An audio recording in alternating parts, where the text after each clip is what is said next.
Hello folks, how are you doing? Today I'm back and with a new recipe. In this recipe, I'll walk you through a timeless classic in Indian cooking, which is the matar paneer, the mixture of cottage cheese and peas and a curry made out of it.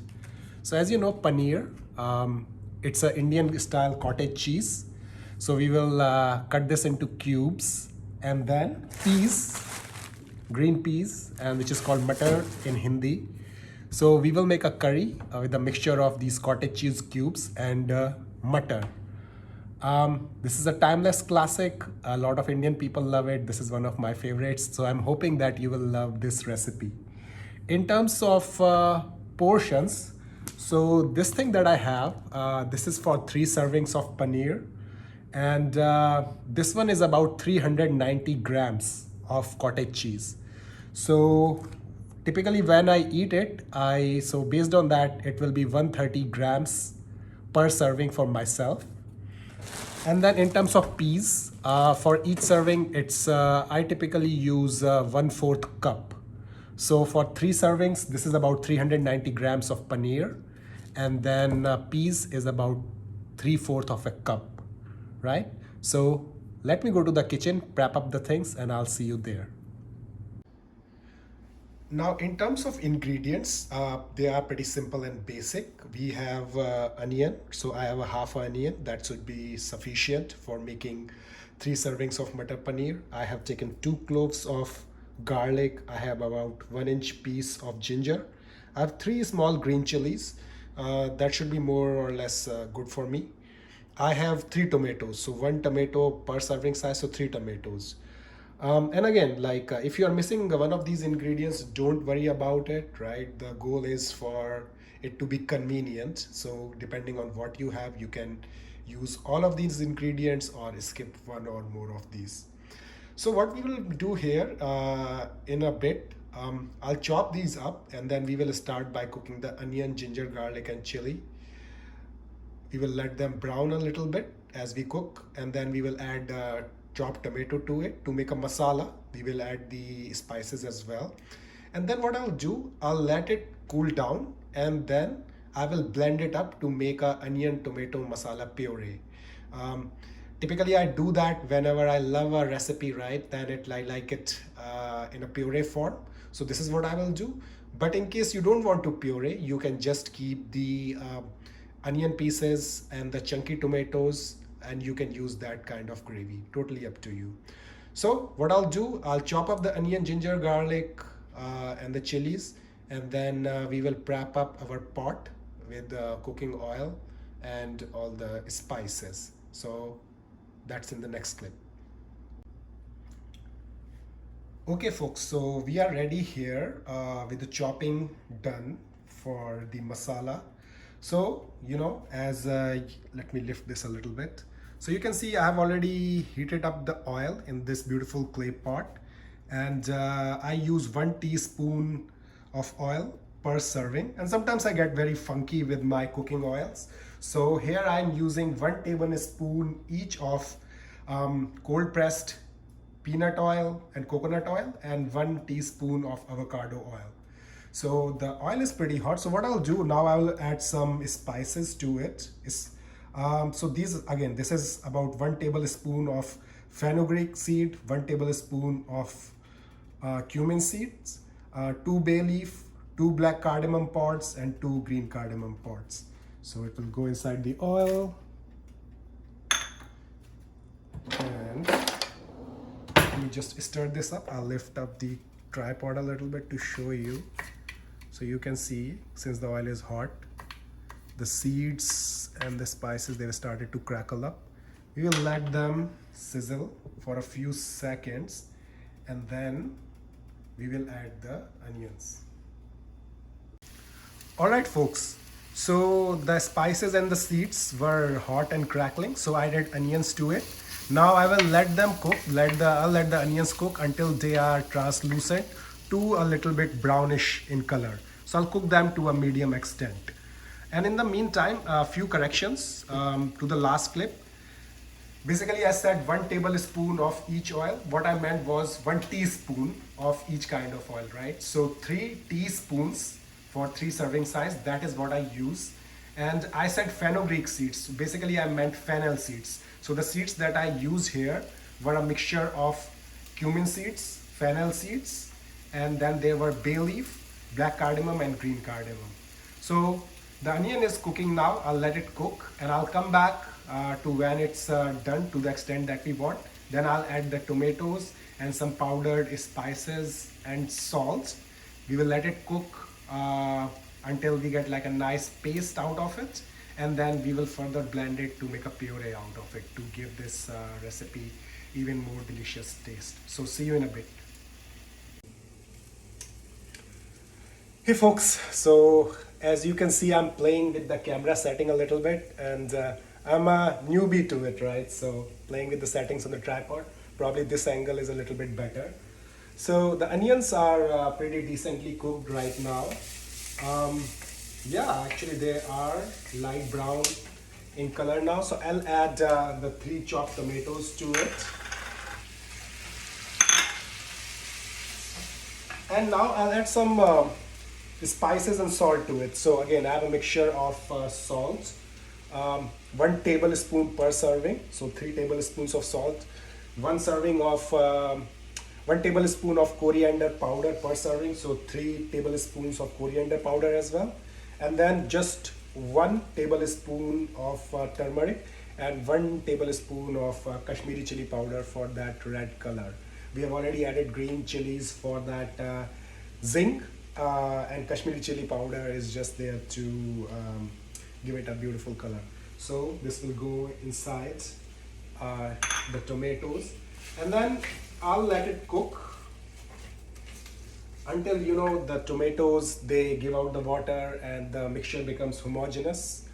And then I will turn the stove off, let it cool a little. I will let it cool, and then I will puree it up. And in the meantime, in the next clip, I will also show you. I would have chopped up the paneer into cubes, and then I will also have put some frozen peas into water. So see you in the next clip. So you can see we have waited for about 10 minutes, and the tomatoes have become mushy. The overall masala looks cooked. It looks pretty well to me. So what I'll do, I'll turn off the stove. I'll let it cool a little bit, and then I will puree it. In the meantime, here I have cut the paneer into cubes. And then since I had frozen peas, so I have taken 3/4 of a cup peas and then soaked them in water. So once I have blended the masala into a puree, we will add the paneer and the peas to it. Now here I want to point one thing. What I'll do, I'll just add the cubes like this directly into the puree. Sometimes in Indian style cooking, people will take the paneer cubes and they can either deep fry it until it's little bit of a crispy on the outside, or they can shallow fry it to just have like a crispy coating on just the top and the bottom end. Now I tend to be a little bit on the healthy side, so for me, I don't want to deep or shallow fry the paneer cubes, but in case you want to do that, it gives it a very nice texture, that kind of crispy on the outside. I'll do that occasionally once in a while, but definitely not for my every week paneer cooking. So that's just an option. Also, you can replace paneer with tofu in this recipe. But if you are using tofu, then I will definitely recommend you to crisp it, to basically shallow fry it on the outside edges. That gives a nicer texture to tofu. The tofu texture is a little bit softer than paneer in my opinion. So for tofu, it's a little bit more important to have a little bit of a crispy fry thing on the outside. But with paneer, we can you directly put the cubes into the curry. So in the next clip, what I'll do, I would have pureed the masala, and then in that we will add paneer and the peas. So see you folks in a bit. Okay, so as you folks see, once the masala had cooled down, what I did, I took out the bay leaf and the black cardamom pods out. They take like, they are difficult to puree, so I took them out.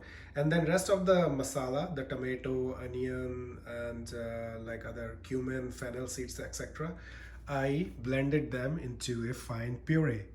So the puree is ready. I'll put it back into the pan. I'll heat it up. I'll add the paneer, the peas, and the bay leaf and the black cardamom pods back into the pot. And then, we are reaching towards the end of this recipe. So see you in the next clip.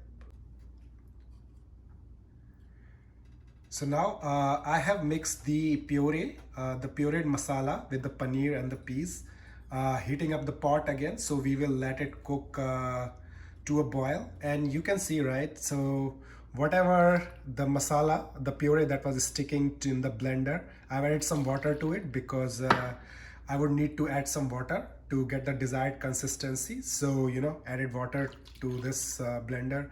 We will use all the pureed masala. In a bit, once I see some bubbling in this dish, then I'll add the water, let it come to a boil, and then it's a Saturday evening, so we will try to garnish. We put some garam masala, some fenugreek leaves, and some chopped cilantro. So I'll prep that up, and I'll see you guys in a bit. Okay, so our matar paneer is ready. As you can see, there's a nice boil in the masala, and then I also added the water to get the desired consistency. So there's a boil in it, everything looks good. I did the tasting, it's very delicious right now. And one important thing here is that once you have the masala cooked, then you just have to let the paneer and the peas cook there for about like 5 to 10 minutes. It does not need a lot of cooking. So it has been about 10 minutes. Now some additional garnishing steps, completely optional, but hey, this is a Saturday evening, right? So might as well do it. So here I have just 1/4 of a teaspoon garam masala. It's a mix of spices that you can find in an Indian store. It's a little bit of, it has a heating effect on the body. So I don't use it that much, but people use it, right? And they add it towards the end of the cooking. Once the food has cooked, then they add it. I also have some fenugreek leaves. Fenugreek is called methi in Hindi, very common in Indian households, so some leaves of that. And I like to give a little bit of sweetness to my paneer dishes. So I have here like about 10 raisins. So I'll just add it to the dish, and I'll scrape off this garam masala and the fenugreek leaves. So that goes there, and then I'll put some chopped cilantro leaves as well. When you have a special occasion, or if you are inviting loved ones or friends over, then Indian people do garnishing, which adds that visual beauty to the already delicious food. So I have mixed everything up. I'll scrape off the masala, the garam masala and the fenugreek leaves into it. And then I'll plate it. I'll show you the video, and then we will do a final taste testing. So see you guys in a bit. Okay, so here is the final look of how the dish looks. I plated it, and I put a few cilantro leaves here just to increase the visual appeal. And another trick is to place the bay leaf on the side. Looks very delicious. I already tasted it, but we will do a formal taste testing in the next clip. Thank you.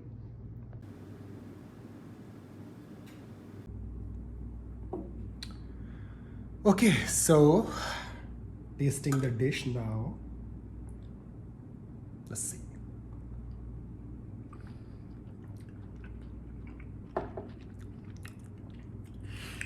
I mean, I'm biased towards paneer. This is one of my favorite dishes, but this one is really very well done. The masala has been pureed, so it's fine, well mixed curry. Paneer is very soft. The peas and then the raisins, they give a kind of contrasting sweet kind of taste to this curry. So very good. So now I'll go ahead and I'll make some chapati, the rotis, and yeah, matar paneer and roti is one of my favorite combo. So if you like this recipe, please give it a like, and also in the comments, let me know how I can improve these videos. So I have a tripod now, so I'm trying to improve with each video that I make. Eventually, I'll also put in the description, I'll put this recipe. I'll give a description of the recipe with the video on YouTube. And let me know what other dishes that you want me to make, Indian style or some fusion style. And yeah, I look forward to hearing your comments, and I look forward to sharing more recipes and other things in the future. Thanks.